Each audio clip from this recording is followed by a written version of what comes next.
Good morning. So I could say Happy New Year, and that would be appropriate. Although in the Christian church, the new year began in Advent.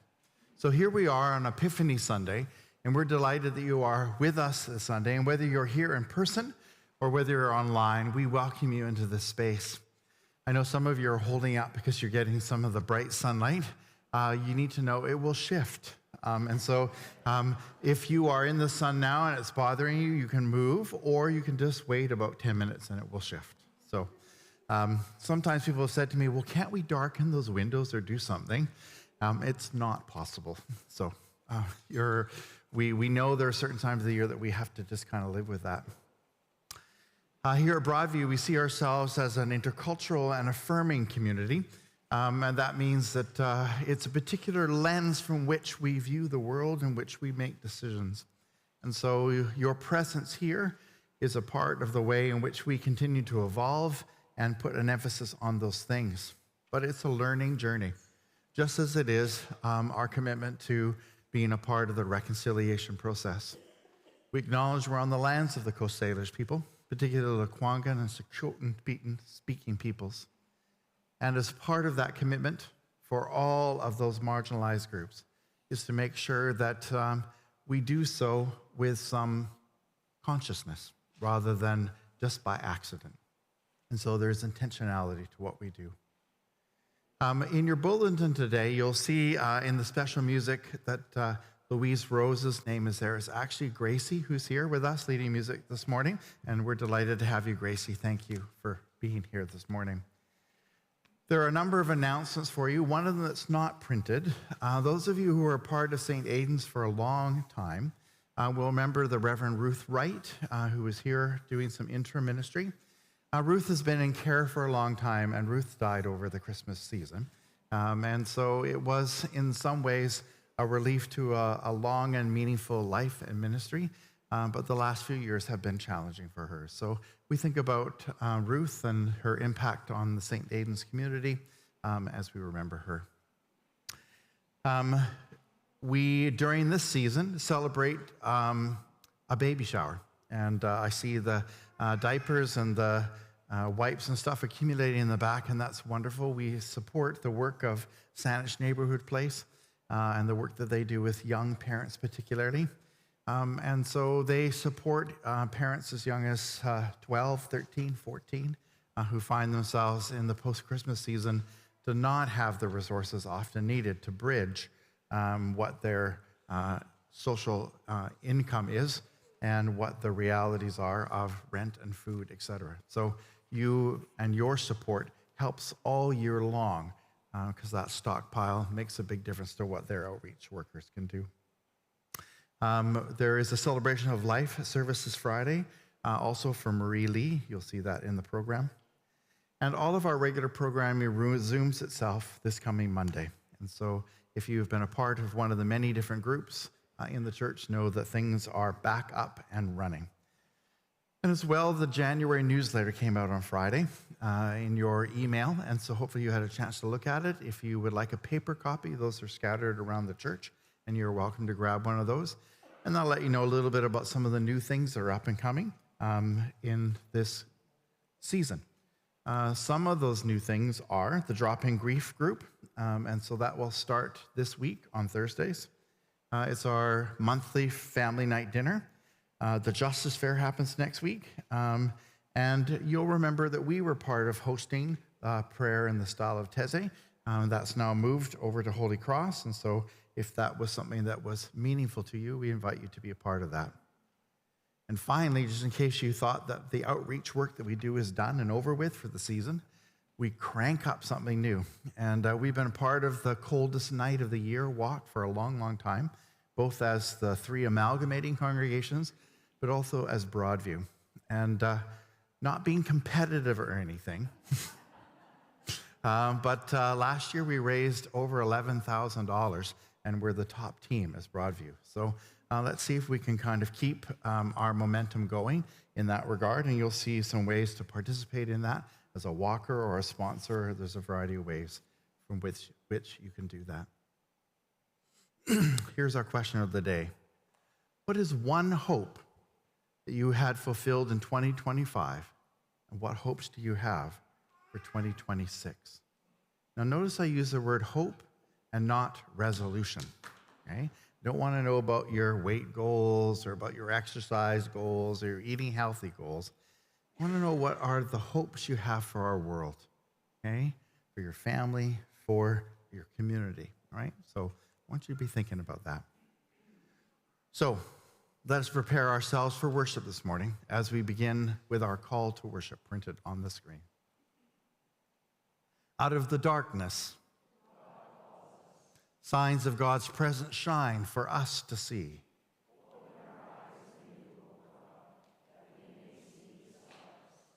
Within each of us, the light of the star shines.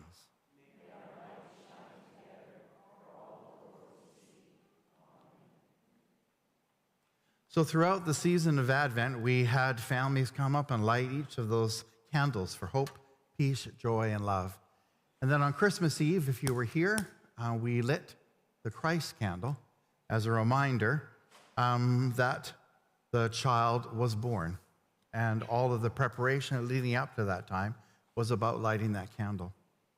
What sometimes we don't realize is that this candle becomes symbolically the candle at the middle of the table that we then light each and every week through the rest of the year. This candle is the light of Christ, born, living, embodied, and a part of each and every one of us. And so as this light burns both on this table and within us, let us pray together. Radiant God, light for all people and places. By the light of a star, you led the Magi to find the Christ child, source of light for their time. Lead us this day to find sources of your light made manifest in today's world. May we speak of this light and embody this light in our everyday living. Amen. So we're in the season of Epiphany, and as Christmas comes to its close, Epiphany is officially the 6th of January, but this is the Sunday closest to it. And so as tradition is, we tell the story of the Magi, and we sing of light. And so I'm going to invite Gracie up, and let's sing some of the first Noel. We won't sing it all.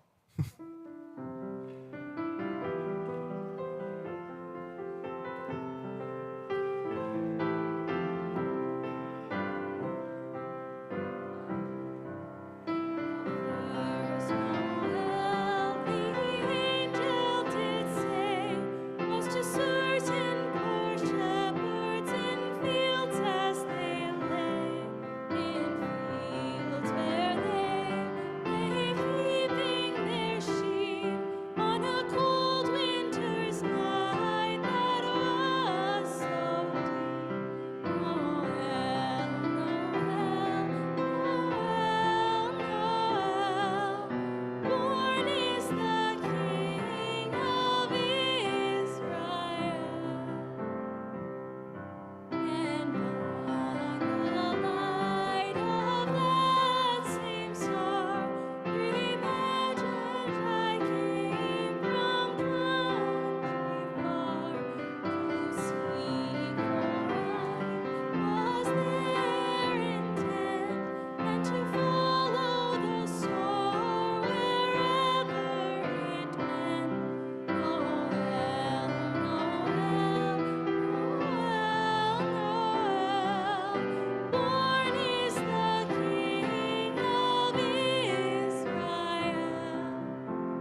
I'd like to invite the children to come join me up here if they would this morning, please.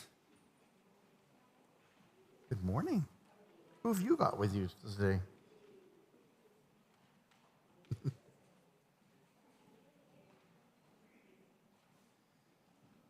Good morning.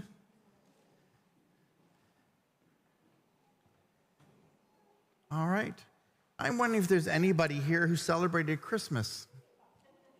Did you? Yeah? Anybody else celebrate Christmas? Yeah? Excellent. You did too? That's amazing. So the season of Advent is over, and we're in the season of Christmas. And if you look on those trees behind me, I wonder what you see on the top of those trees. What do you see there? A star. Right. All right. How many of you have a star on your Christmas tree? Some of you do? All right. Excellent. Does anybody know why we put stars on the top of our tree? Anybody know? So it has to do with a story about Jesus. Do you know what it is? Why do we put stars on our trees? Because the wise men came. You're very smart. Absolutely. So the wise men came and they were following a sign in the skies. Okay? And it was a bright star, says the story. I don't know, how many of you have ever looked up into the sky? How many of you are up early enough these days that the sun's not quite up? Anybody that happens for? Did anybody notice anything in the sky this morning? Did you see something in the sky this morning? How bright the moon was? Yeah, it was really bright this morning. So sometimes when something that we see all the time is different at a moment, it catches our imagination. So at the time of Jesus, there were a number of different kind of events that were happening in the sky. And sometimes there's a really bright star that emerges in our sky, and it's called a supernova. Oh, you know what a supernova looks like? It looks like this. We could see it on a telescope. Pretty cool, hey? And so it's very, very bright. And when a supernova happens, it's like a star is exploding. And when that star explodes, all sorts of things come from it. And that kind of thing happens in our universe all the time. And out of that, new things are made, including each and every one of us. Did you know that in our bodies, in our both DNA and in our bones and all sorts of things, is remnants of stars? Did you know that? Yeah. You are made of stardust. And so part of what we recognize is that that star that the wise magi were following, and we as human beings some 2,000 years later have a connection to each other. And part of what the story was trying to remind us was that that star became like a light for the world. And so people began to use that title for Jesus. We talked about Jesus being the light of the world, one who was shining some brightness on folks. Jesus then flips that around a little while later as he becomes an adult. And Jesus says, you are the light of the world. And Jesus recognized that that piece of God, that stardust, all those things, that was what attracted people to Jesus, was also something that was in each and every one of us. So when you hear people say, Jesus is the light of the world, you can remind them that also they are the light of the world and that you are the light of the world. Okay? And so that together, we are the light of the world. All right? So you're going to head off to Sunday school and have a chance to talk a little bit about stars, stardust, and the ways in which you are part of that light. And we will see you after church at coffee time.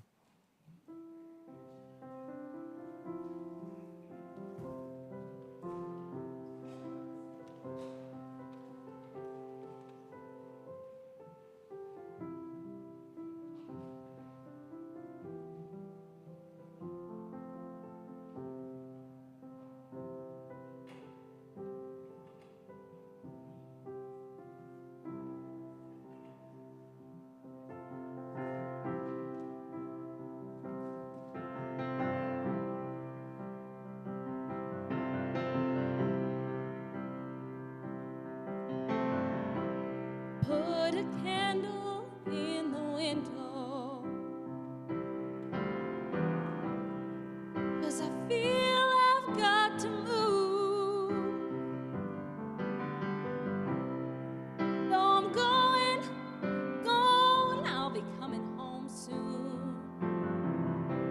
As long as I can see the light. Pack my bag and let's get it moving. 'Cause I'm bound to drift a while. When I'm gone, you don't have to worry. Long as I can see the light. Yes, I've got that old traveling bone. 'Cause this feeling won't leave me alone. But I won't be losing my way. Long as I can see the light. Put a candle in the window, 'cause I feel I've got to move. Though I'm going, I'll be coming home soon. Long as I can see the light. Long as I can see the light. Long as I can see the light.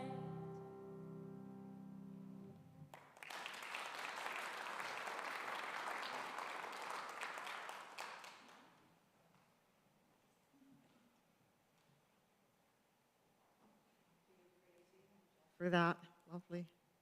And we do have the light with us, don't we? So we're switching over to Matthew for our story this morning, reading from Matthew chapter 2, the first 15 verses. After Jesus' birth, which happened in Bethlehem of Judea during the reign of Herod, astrologers from the east arrived in Jerusalem and asked, "Where is the newborn ruler of the Jews? We observed his star at its rising, and we have come to pay homage." At this news, Herod became greatly disturbed, as did all of Jerusalem. Summoning all of the chief priests and religious scholars of the people, he asked them where the Messiah was to be born. "In Bethlehem of Judea," they informed him. "Here is what the prophet has written. And you, Bethlehem, land of Judah, are by no means least among the leaders of Judah, since from you will come a ruler who is to shepherd my people Israel." Herod called the astrologers aside and found out from them the exact time of the star's appearance. Then he sent them to Bethlehem after having instructed them, "Go and get detailed information about the child. When you have found him, report back to me so that I may go and offer homage as well." After their audience with the ruler, they set out.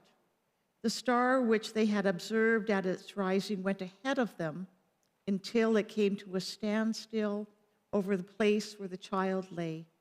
They were overjoyed at seeing the star, and upon entering the house, found the child with Mary, his mother. They prostrated themselves and paid homage.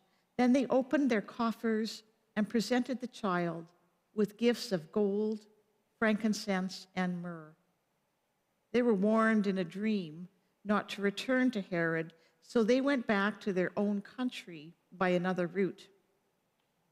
After the astrologers had left, the angel of God suddenly appeared in a dream to Joseph with the command, "Get up, take the child and his mother and flee to Egypt. Stay there until I tell you otherwise. Herod is searching for the child to destroy him." Joseph got up, awakened Jesus and Mary, and they left that night for Egypt. They stayed there until the death of Herod. This too is part of our story. Thanks be to God.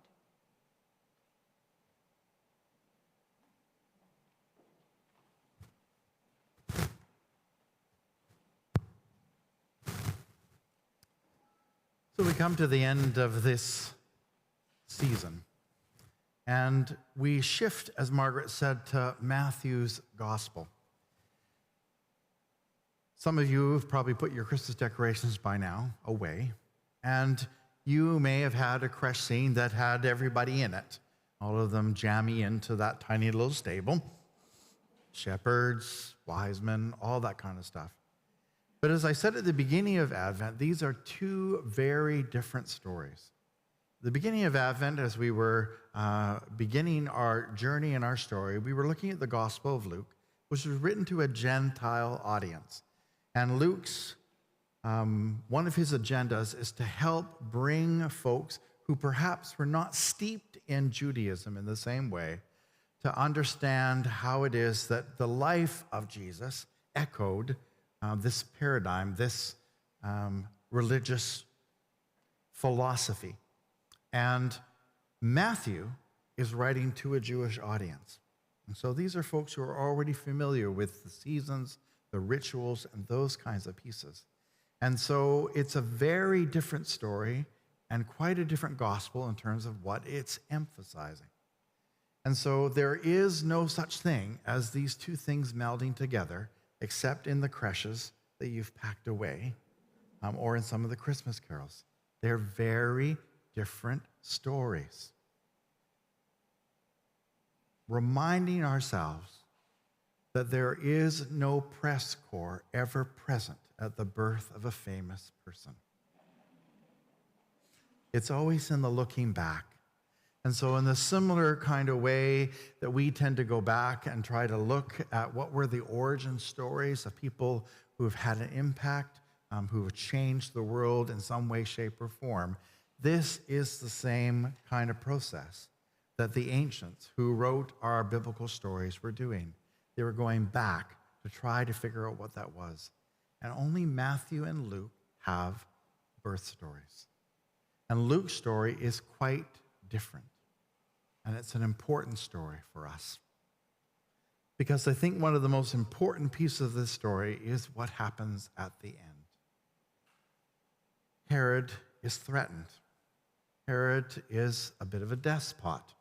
Herod is somebody who does not like to feel potentially challenged. Herod is somebody who has a fragile ego. Herod is somebody who's a bit of a narcissist. Is that reminding us of anybody, perhaps? And so those kinds of leaders were not unknown to folks at the time of Jesus' life, at the time after Jesus' life, and in the centuries that followed. The reason these stories have power is because they resonate over and over again with the kinds of things that are happening. And so what's really, really important about this story, and often gets glossed over, is that Jesus in the Matthew story begins his life as a refugee. And the family flees persecution in the middle of the night with barely anything. The story says that Joseph wakes up Mary and Jesus, and they flee to safety in Egypt. Now, it doesn't say that when they got there, they were asked what resources they had. Did they have any right to be there? It didn't say that there was border security in some way, shape, or form. There was this assumption that the folks who fled would find hospitality. And in fact, it was an expectation biblically. In the biblical record, over and over again throughout all of the Old Testament, is the command to welcome the stranger and the widowed and the orphaned and the refugees. That is the most critical mandate that God asks of us at our very least. This is depicted over and over again in lots of different forms of art. And we can see in some of them that real sense of darkness and threat that there must have been. And the community hearing the story resonates with it. One of the more interesting ones, perhaps, is the Coptic icon. Coptic is another word for Egyptian, and so the Coptic church has and celebrates, actually, the arrival of the Holy Family to Egypt. And the date that they celebrate that, interestingly, is June the 4th. But nothing to do with this timing, right? And so all the things that we've put around this season actually have more to do with the way we were trying to supersede the pagan festivals of the coming of the light than it had anything to do with the timeline or the birth of Jesus. We have no idea, right? We don't really know. If you've been to the Holy Land like I have, you will know that Helena, who was Constantine's mother, went around and said, this is the birthplace of Jesus. This is the tomb where he was buried. This is where he prayed. Like that's how those sites were chosen, okay? And while there is evidence of Jesus' presence in places like Jerusalem, we cannot know with that kind of accuracy. But that was part of a pilgrimage journey, and that wasn't a deception at the time. It was part and parcel. Again, when we literalize a story, we get ourselves in trouble. What the story reminds us is what was then is also now. And how do we see the parallels for us in this day and age? And it cannot be lost on us the ways in which refugees around the world continually find themselves in fragile places. Yesterday, we had the great opportunity of welcoming our refugee family in the Commons with a potluck lunch. And a number of you that I see out there were there. Representatives from the Victoria Shows Love community, which we're partnering with, the family themselves, who originally were from Syria, but have been in a Lebanon refugee camp for the last 4.5 years. You watch the brightness of these two children who are ages 5 and 7, and their curiosity and their desire and their hopes are all embodied. I see Marianne nodding over there because she was one of the people who was there. And there's something wonderful that encapsulates that hope. That's the hope in this story, that the community would know and understand that the possibility of escaping persecution, of escaping death, and the way in which that would shape Jesus and his family in terms of their early life. These two children, who we are a part of sponsoring and supporting, are never going to be unshaped by their experience in that refugee camp. And they will be shaped by the kind of welcome that they experience here and by the kind of community. And they haven't had a lot of interfacing with this group of people yet. And yet one of the things that the parents said yesterday was, when it was time to leave, the kids didn't want to go because this is the third time they've been in this space and they felt safe here. They felt loved, they felt welcomed. That's a good thing, then and now. And so as the community told this story, they began to then circle some of these attributes around Jesus. And they talked about him as being this light of the world, this sense of hope, this embodiment of peace and joy and love and all those things that we wind up in that Advent season. We've finished 2025. And I've asked you the question, what are some hopes that you had, that you saw fulfilled? And it can be really easy in the kind of year that it was to feel that it was mostly a train wreck, And when we get ourselves in that place, we can start to feel that we're on this perpetual downslide. Now, if you talk to my partner, you'll know that the Sawatsky sign-off is the part of the news I hate the most. However, there are other ways, I think, in which we can access the ways in which the hopes for the world and the good news gets to be unwound. So there are two little videos I want to show you. One is from an organization called First Post. They're dually based out of India and the UK.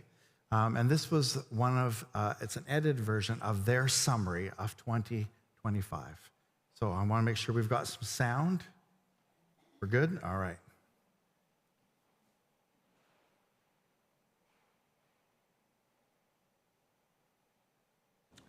2025 is finally packing its bags, and let's be honest, for a lot of us, this goodbye comes with a sigh of relief.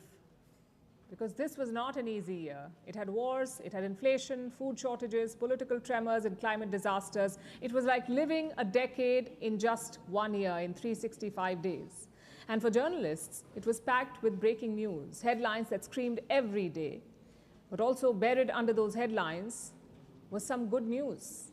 Stories that bring a smile to your face, moments that feel like a warm hug in a cold news cycle. So tonight, for our final story of the year, we are turning the spotlight away from the storms to the silver linings. And we will start with our planet. This year, we heard a lot about climate change. The Earth is warming up. Freak weather is becoming the new normal. And yes, all of this is happening. It is cause for worry. But there were also some wins. Remember the ozone layer? It is a natural shield in the Earth's stratosphere. It absorbs most of the sun's harmful radiation. For years, we've been saying that the ozone layer has a hole which is getting bigger. Well, not anymore. This year, the ozone hole over the Antarctic shrank to its smallest size since the 1990s. And the reason for that is human action. A ban on harmful chemicals has led to the shrinking, and that is something to celebrate. Then there are the sea turtles, little creatures that populate our seas. They've been endangered for some time now, but this year they're officially out of that list. Their population has increased by 30%, and this is due to protected nesting sites, also curbs on fishing imposed by many countries. So this year, sea turtles made a comeback. And speaking of comebacks, how can we not talk about dire wolves? They once roamed the Americas, but the last one was seen almost 10,000 years ago. Thanks to science, they're back now. Scientists have revived the age-old dire wolf, or some version of it. They use genetic engineering in gray wolf puppies to achieve this. That's not the only miracle that science achieved in 2025. This year, we also came closer to curing HIV. Almost 41 million people the world over live with HIV. Medical science still has no cure for it, but there have been major breakthroughs, and that could result in a new cure soon. Something that can treat the disease completely. Not just that, scientists are also closing in on a universal cancer vaccine. They have tested it on mice, and it successfully prevented aggressive tumors, so the next step is to test it with humans. Women's blind cricket team, they made history at the first ever Women's T20 World Cup tournament. They lifted the cup. More importantly, they did not lose even a single match in this tournament. I could go on and on. More women-led top-performing companies, the biggest gain since 2021. Heart attack deaths dropped sharply across the globe. The world's biggest camera took the first photo of the universe. Renewable energy overtook coal as the world's largest source of electricity.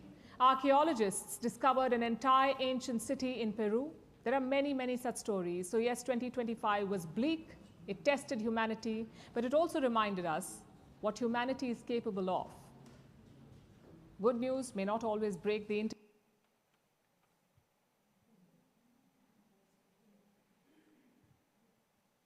The good news reminded us of what humanity is capable of.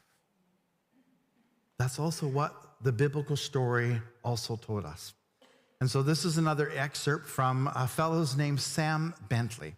If you've not looked at Sam's stuff, he does a release every month about what are the good news things that show that humanity is actually making some progress.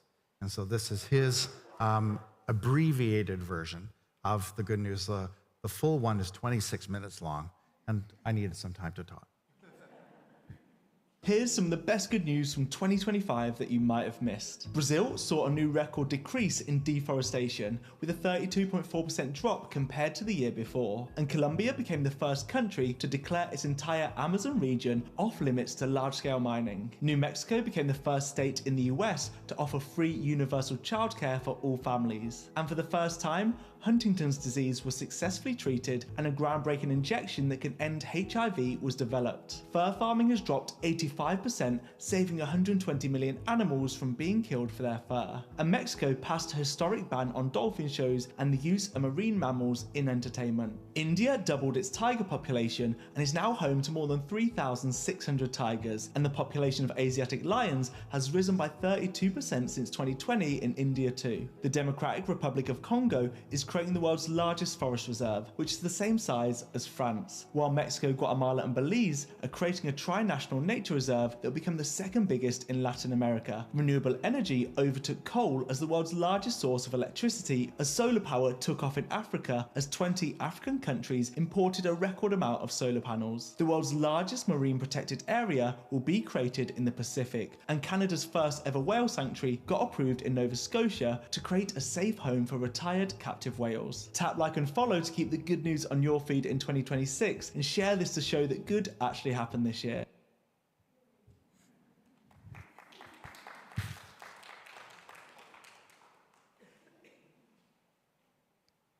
So how is it that we begin to access some of that stuff? So that the train wreck of 25, that as we turn that calendar to 26, does not result in us feeling just despair. Despite the actions this week, how is it that we begin to name what it is that we hope for the world?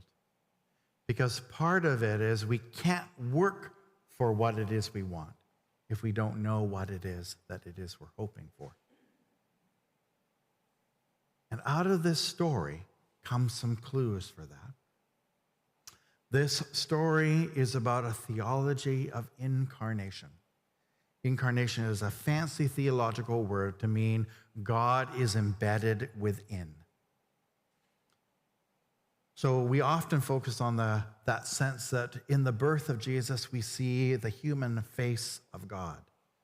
But a theology of incarnation expands it much past that. And it didn't take long for that to occur.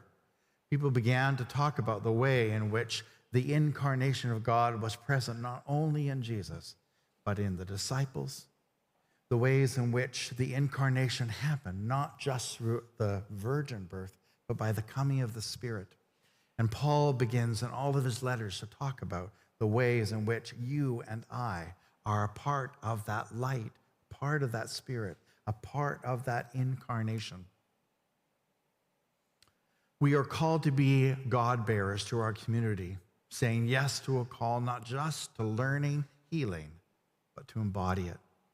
Saying yes to incarnating promises of holistic wellness and hope in a place all but forgotten. We become that embodied hope. That's the invitation. That despite the cursing and the violence and the refugee realities of the start of Jesus' life, the family returns. And Jesus, from all of those experiences, grows into something remarkable and wonderful, and one who changes the world. The humble beginnings in which the stories are created all around really are unknown beginnings. And that really is where the wonder, the possibility, and the hope is. That we don't have to wait around for some magnificent, wealthy, well-established person to be born. That is in the small little things that emerge, that make and have the capacity to change the world. One of our former moderators, the very Reverend Richard Bott, has taken some of the words of our creed and added some words to them that really speak to that embodiment that is a part of who we are in this season of light, of Epiphany. I'm going to invite us to read this together out loud. We are not alone. We live in God's world, birthed by God's love. We believe in God, the great expectation, who is always at work in the world, calling us to be God's people in hope and in anticipation. We believe in Jesus Christ, child of Mary, Word made flesh and laid in a manger, who showed us how to live radical hospitality and to love with all that we are. We believe in the Holy Spirit, the great enabler who carries us into the community of the church and carries us into the world to be a people of compassion and courage, to seek truth, to embody love, and to live the peace that comes from the stable. We are called to live with respect in creation, in our own selves, in our families, in the world, to struggle for justice and transformation, and to celebrate every new thing birthed by God. We commit ourselves to following the Christ child, knowing that in the mystery of the manger, God is with us to guide, uphold, transform, and make all things new. Thanks be to God. As I said to the children, Jesus flips the story in his teachings to say, you are the light of the world. You are the salt of the earth. Do not hide your light under the bushel. For together we are indeed the light of the world. May we shine in hope for 2026.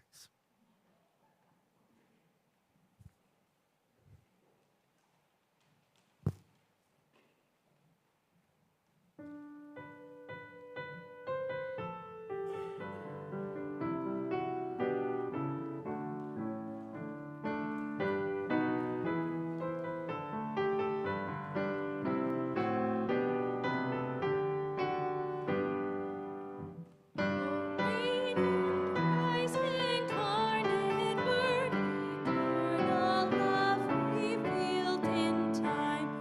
Make your home within our heart, that we may dwell in light sublime. Our border busy lives burn dim, tired to care, too numb to feel. Come shine upon our shadowed world. Your rain is filled with power to heal. O light of nations, fill the earth. Our faith and hope and love renew. Come lead the peoples to your peace, as stars once led the way to you.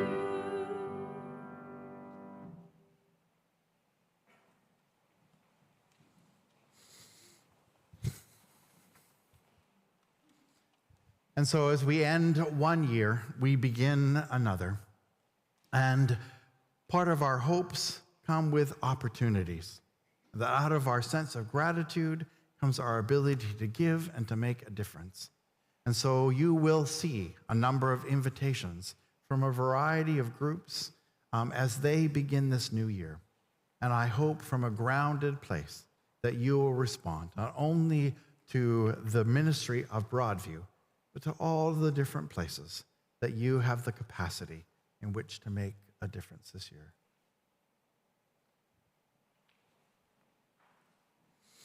It's a new liturgical season, and as such, we begin each liturgical season with the celebration of communion. The season of Epiphany is the season of light, in which is embodied not only in the Christ child, but in each of us. And so, as is a part of the ancient tradition, we invite you to begin our time by passing the peace to those around you. Now, everyone has a different level of comfort. So it might be that you physically are greeting one another's hands, or you might feel like in this time of flu and season that you simply wish to do it this way. Peace of Christ be with you. And also with you. We share the peace of Christ with one another.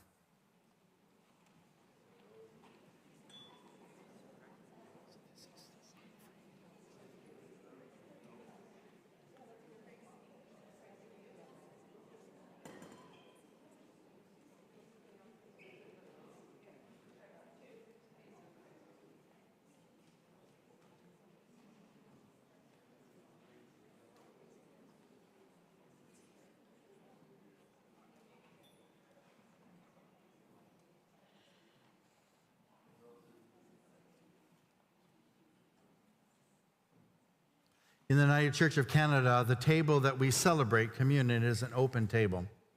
That means that we understand this table to be one in which all of us are invited. There are no barriers, for God, through Jesus, did not create barriers, but broke down walls. Wherever Jesus went, Jesus invited those who were on the margins, those who were seen as outcasts, those who were not seen as proper to the religious authorities. And so as we celebrate this meal of Jesus, we do so in the same way. And so whether you are tall or short or somewhere in between, whether you are old or young or somewhere in between, whether you are gay or straight or somewhere in between, whether you are male or female or somewhere in between, whether you're a full-fledged creed believer or a complete agnostic, or somewhere in between, you are welcome at this table. For God sees you in who you are and who you are becoming. And so as we join in this communion liturgy, we do so in our shared understanding of a theology embodied in this song. Let us sing together.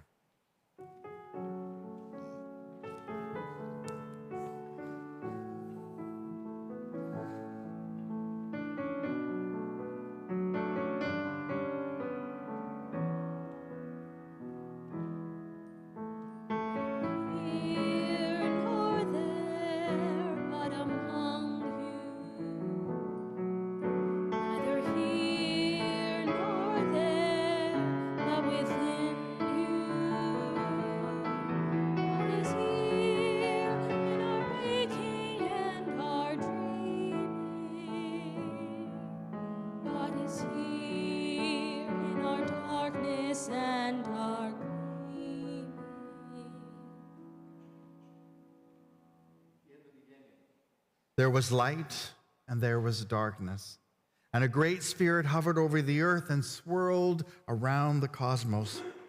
In the darkness and the light, a presence. Thrust through an ever-expanding energy with the power to make life, to heal brokenness, and enable life to evolve. And through all this, early storytellers affirmed God's goodness and the goodness of creation. As life evolved on this planet, so too did we as a species emerge. Like the life of those around us, we too were reflections of the divine, holy and gracious, full of potential, and yet not quite complete, and therefore still growing, evolving, changing, and learning. The early storytellers told of our innate goodness and of our quest to follow the light, to explore our dreams, to wonder and to question and to seek enlightenment.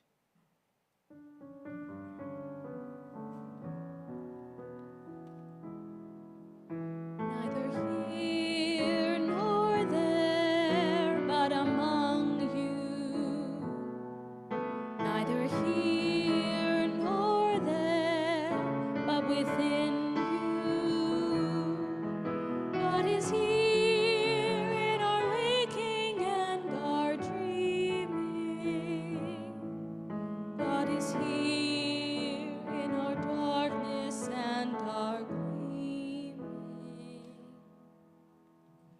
day came a man named Jesus. He spoke of the light from which we all had come. He shone light upon our greed, our pettiness, our divisiveness. He encouraged us to name again the dream of unity and diversity. He called us to be healers and teachers, to live lives of compassion, to seek justice, and to walk humbly with the God who created us. At first, we were excited by this vision, but then we were frightened by the changes it demanded of us. In the end, the light that was in Jesus was just too much for us to take in, so we smothered the light. But the light could not be snuffed, and it shone out again in the memories and the teachings embodied in those left behind.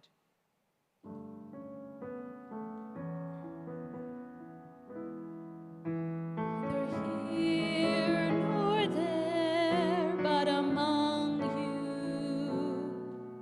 Neither here nor there, but within you. God is here in our waking and our dreaming. God is here in our darkness and our gleaming.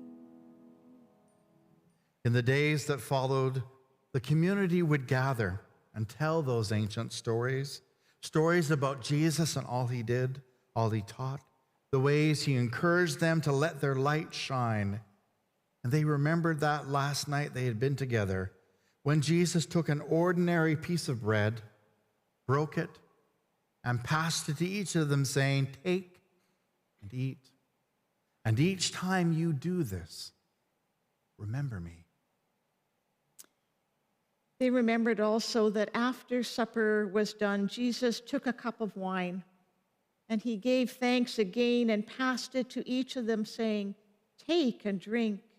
And each time you do this also, remember me and all that I have taught you." In all that Jesus did, his light shone, and by so doing, he encouraged the light of all of us.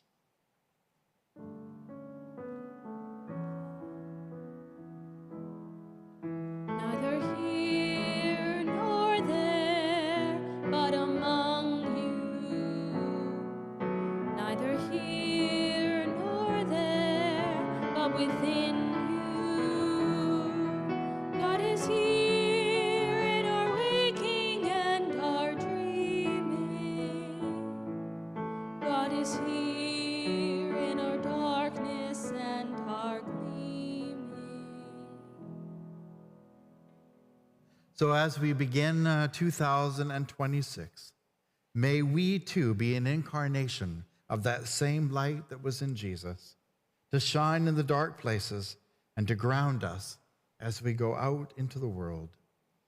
And so may we share in this holy meal and remember all the ways that Jesus encourages us to let our light shine as well. Come now and feast in the meal of light, bread of life and cup of promise. We would invite our servers to come forward now.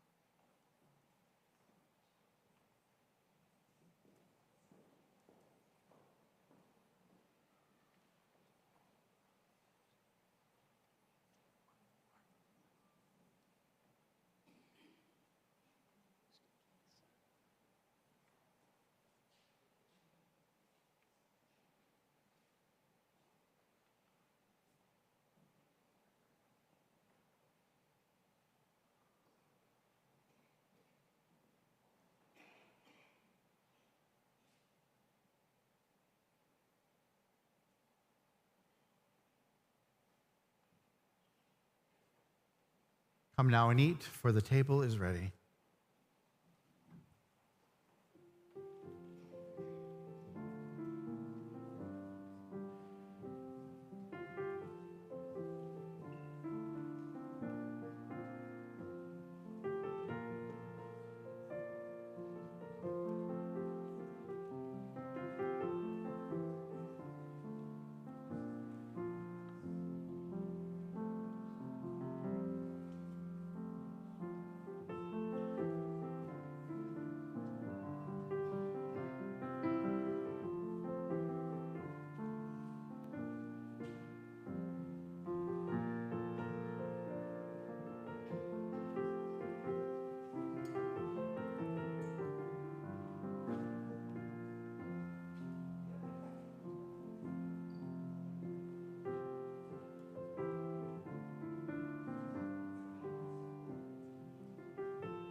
Would you join me in our post-communion prayer? In times of darkness and times of light, may we always know you are near, O God. May the light of these elements stay with us all year long and shine forth for others. Amen. Let us sing as we conclude our time together. Arise, your light has come.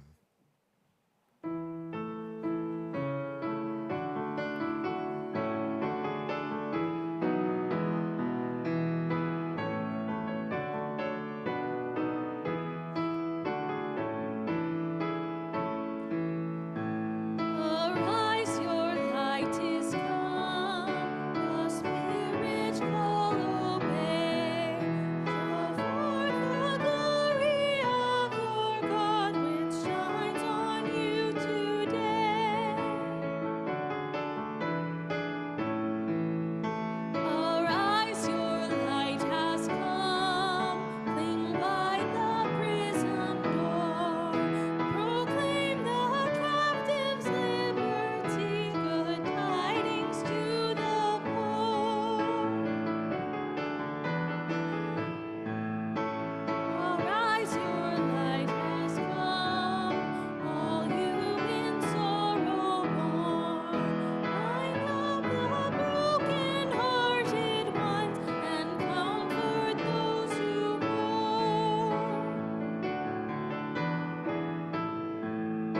Arise, your light is come, the mountains burst in song. Rise up like eagles on the wing, God's power will make us strong.